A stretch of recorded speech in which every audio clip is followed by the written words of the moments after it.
Hi, it's Yoshie here, and welcome to Spirit University. And today I'll be talking to you about the most important aspect of mediumship development. And if you're serious about harnessing your spiritual abilities and want to be the bridge between this physical world and the next, in the form of working as a spiritual medium, then you've got to have this and you've got to do this. Now I'll be talking about this one important thing today. And if you haven't subscribed to this channel, and please do so you be notified whenever I upload a new episode for you, alright?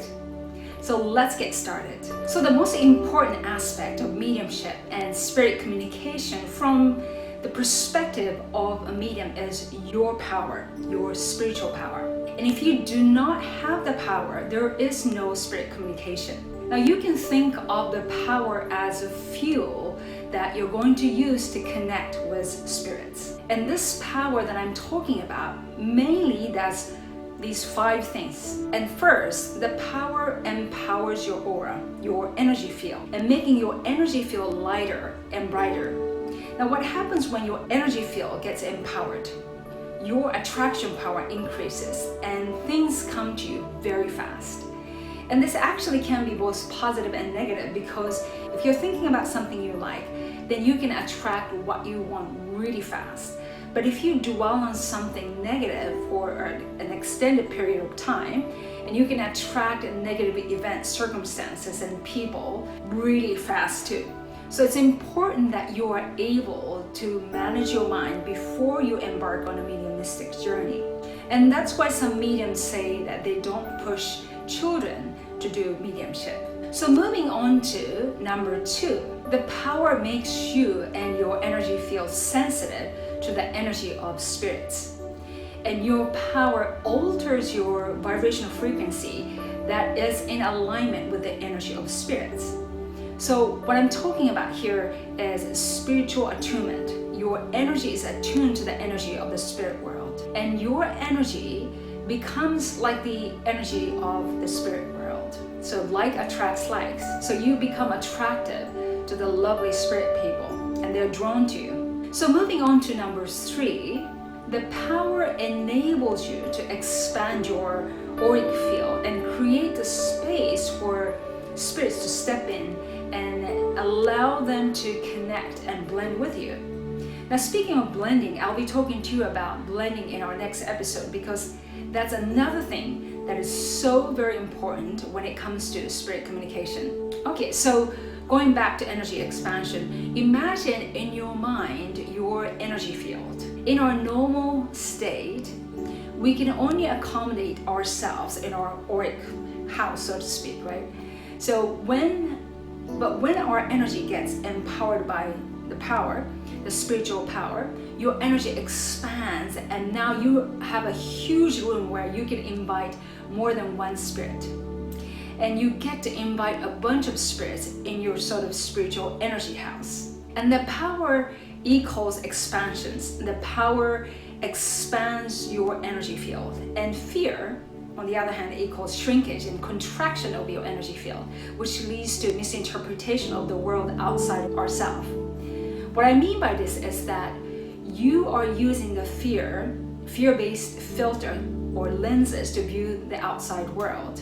So even you're seeing something beautiful with the filter of fear, the fear filter, you start to see something that's beautiful as threatening. So moving on to number 4.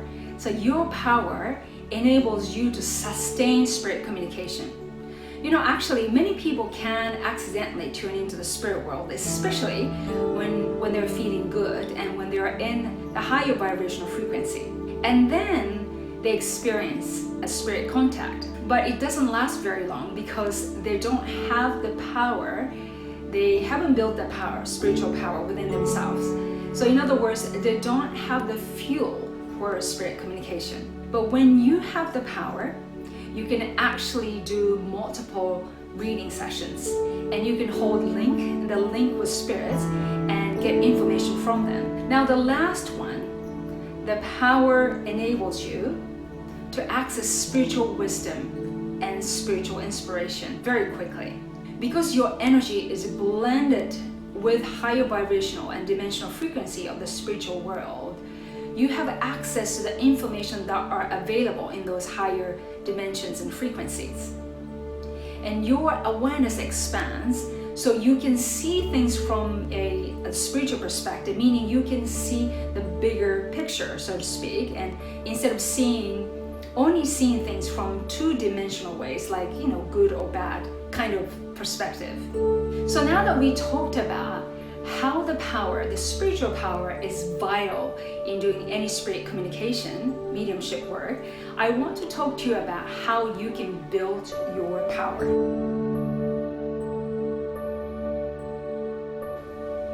And you can build your power by doing sitting in the power practice. And it's about expanding your energy and attuning your energy with the energy of the spirit world, the source of all life. And you sit in that power. And before I started working as a professional medium, I started out with doing sitting in the power practice once a week at a Buddhist temple with my best friend. And at the time, I had no idea that I was actually doing the sitting in the power practice. I was simply doing the thing that my spirit guides guided me to do. So my friend and I did that for 6 months before I gave my first evidential mediumship readings. And I must say that some people think that sitting in the development circle is the most important thing that you have to do, or you can do, to unfold your mediumship abilities. And yes, the development circle is very helpful, but I truly believe that sitting in the power exercise is so much more powerful than sitting in a development circle, especially the energy in the circle is not harmonious. It's actually that will be detrimental for your unfoldment. But again, this is simply my opinion. But it's always good to have an experienced medium leading any development circle so that they can harmonize the energy in a circle. Now, one of my best friends who have been working as a professional medium for a long time now, but some years ago, she put herself off of the platform, meaning stopped doing mediumship. And both of us knew that she was too hasty to put herself on the platform to do mediumship. So what did she do? She completely stopped doing mediumship, but instead she diligently sat for spirit, and she did the spirit sitting in the power practice for 1 year, and then she got a push from her spirit guides, and then ever since then she's working as a demonstrating medium, and she does really, really well. So what happened was she put herself on the platform doing mediumship when she didn't have enough spiritual fuel built within her to sustain spirit contact. And I know my students who did and have been doing sitting in the power practice diligently are the only ones that are now working as a professional medium. So you want to build your power before you get yourself out there. Otherwise, you find yourself struggling giving readings to others. And as a result, you get discouraged and want to give up on this whole mediumistic journey altogether. And you don't want that, right? And I've seen this happen so many times. But when you are ready to go out there, the spirits will definitely let you know. They'll give you a go sign loud and clear, and you just can't miss it. And if you'd like to learn about the sitting in the power practice that I've been doing all these years that helped me to build my spiritual fuel, and I'll leave a link down below so you can find more about it, all right? And hope you enjoyed this episode. And if you did, and please give a big thumbs up, and I appreciate you very much for doing that. And if you haven't subscribed to this channel, please do so, especially if you're interested in learning more about mediumship and empowering your life. Now, see you till next time. Have a fantastic weekend.